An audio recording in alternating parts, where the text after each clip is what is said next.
Hélène Pichon est une chrétienne engagée.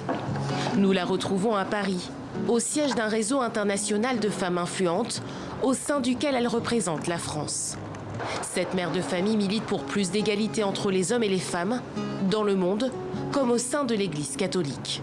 C'est certainement le combat de ma vie et c'est le combat de la vie de beaucoup de femmes engagées comme je le suis, mais depuis des siècles, je dirais, et pour encore longtemps, de veiller justement à ce que les femmes accèdent aux mêmes postes de responsabilité que les hommes.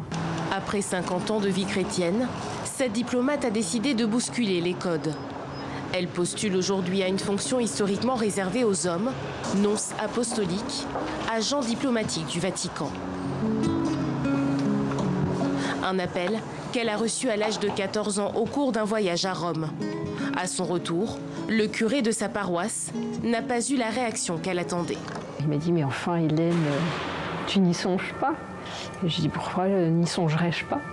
Mais parce que tu es une fille. Et puis la France même a de très très grandes ambassadrices partout dans le monde. Et donc il me semblerait que le fait que le Saint-Siège, qui est censé représenter et incarner sur terre la présence du message chrétien, soit enfin représenté par des femmes, ce serait enfin juste et ce serait enfin équilibré. Pour l'Église catholique, ces arguments sont difficiles à entendre. Aucun des prêtres que nous avons contactés n'a souhaité répondre à nos questions. Mais dans son combat, Hélène Pichon n'est pas seule. Elle a cofondé un collectif de femmes, toutes candidates à des fonctions ecclésiastiques.